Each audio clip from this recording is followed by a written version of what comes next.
Because what we do so well in this world is we see superhuman people and we title them. The second we title them, what that does, that gives us a get out of jail free card, is that they're the 1%ers. I'm not even gonna try to do that because that's not even in me. God made them special. They're special people. There are no special people, they're special minds, and the mind can be created on your own. You can do that yourself. So that's why I write the book like I write it, so people can look at me and say, my God, he came from this? He had to overcome all of this? So I take away all the titles, even crazy, even the fact that he's superhuman. All those titles are now stripped away. But what's funny about that, you will have my book in your hand, you will read it in its entirety. You will hear the audio book, whatever you get. And by the time you get to chapter 9 or 10, you already forgot chapter 1, 2, and 3 of the hell I came through. That's how fast the mind wants to soften you up and say, this guy's just nuts. He's superhuman. That's how fast the mind, you already forgot what you read. And you love the book. You're loving the book. And you already forgot the first 3 chapters because your mind's saying, this is impossible. It's already guiding you down that path of least resistance as you're reading the book. That's how powerful it is. So we got to constantly remind ourselves of, go back to chapter 1, 2, and 3. Always remind yourself of those chapters, of that you can also do this. But you have to first self-examine or live autopsy your own personal life. I didn't receive any advice.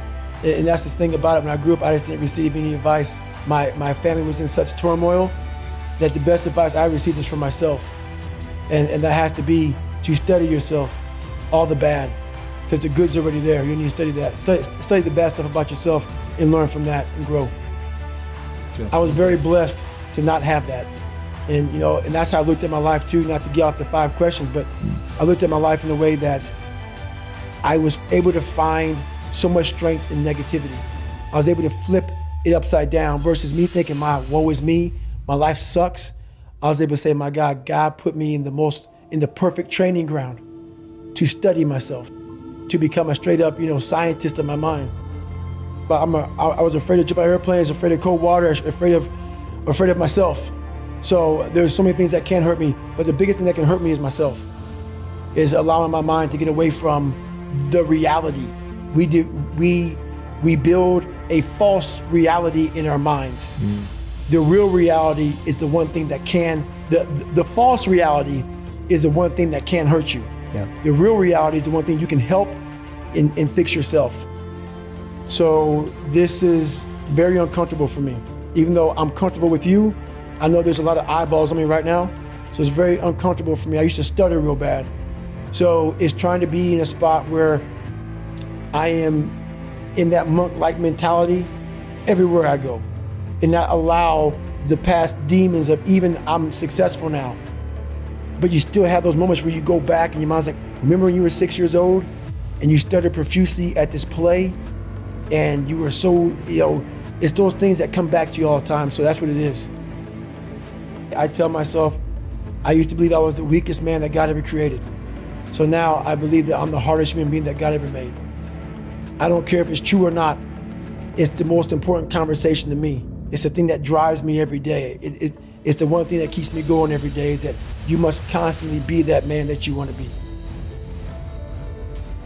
I used to have a wash rag when I did this.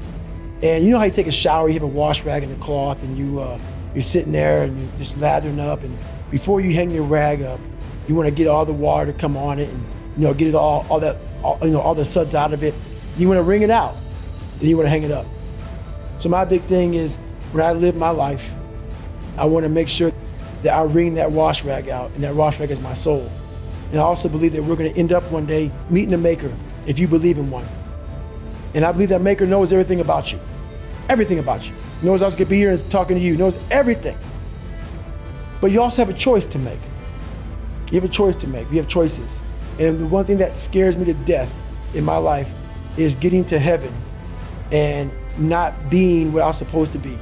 And I believe that God has a chart, and he looks at the chart and he puts it in front of you when you get to heaven. He says, hey, this is what you're supposed to be. And one of my biggest fears in life was to see that chart and not have every block checked off. I want to make sure that I'm constantly pursuing whatever it is I'm pursuing just to be the best just constantly grinding myself into a fine powder, but doing it in a smart way. Like I talked about, you can constantly grind yourself into a point where you're just sick. There's a happy medium of grinding. So that's my purpose now, to continue to push myself so others can see what is possible. How about this? How about we take a fucking inventory of ourselves? We look at ourselves in the mirror and we tell ourselves the truth. We look at our lives and we tell ourselves the truth. The truth is this, it's very simple. You're either doing it or you're not doing it. You either been executing or you haven't been executing. You either are truly ready to make a fucking change or you're not. But it doesn't matter how many people who are motivational people, personal development people, they're all gonna be putting out some fucking message for y'all, right? It doesn't matter how many of these we listen to. It doesn't matter how many fucking videos you watch. It doesn't matter how many courses you buy.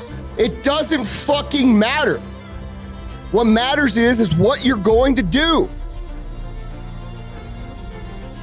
Monday, people are gonna finally fucking decide they wanna start. And dude, out of 100 people, 3 of them gonna make it till Wednesday. And 1 of them's gonna make it fucking, for the year. That's the truth. That's the truth. That is the truth of what we're dealing with. We're dealing with a fucking culture that rewards mediocrity and fucking villainizes ambition and winning and wanting to be better. That's all we see on the internet these days.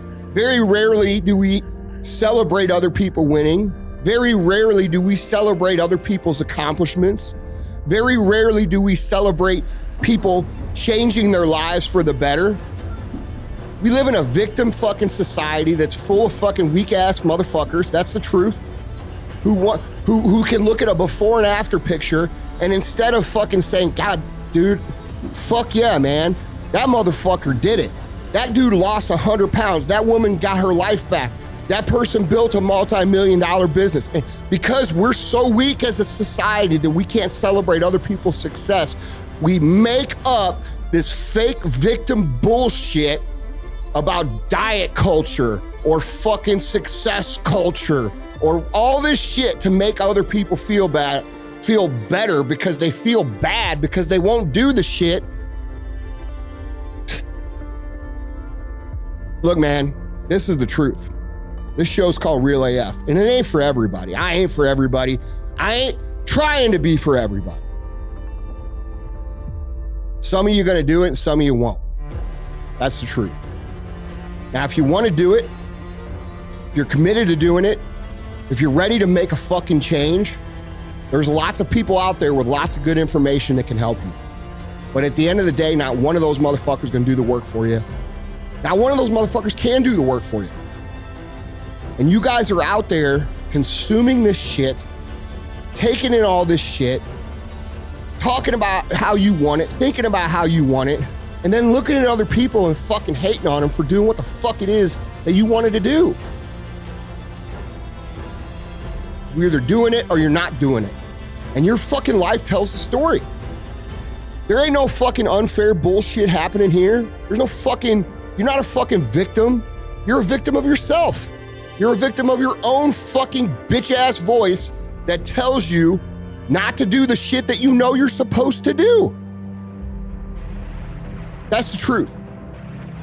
It's very simple. You gotta make a decision that you are not gonna be like everybody else. You are not gonna fucking do what they do. You are not gonna live how they live. You are not gonna eat how they eat. You're not gonna drink how they drink. You're not gonna do the kind of work they fucking do. And then you gotta go do that. And you gotta do it one day at a time, okay? I don't even know why you fuckers listen to this shit anymore. Like, I don't even know why you even listen to what I'm giving you everything. It's one day at a fucking time, okay? You wake up, you do everything you can to make that day a win. That's it.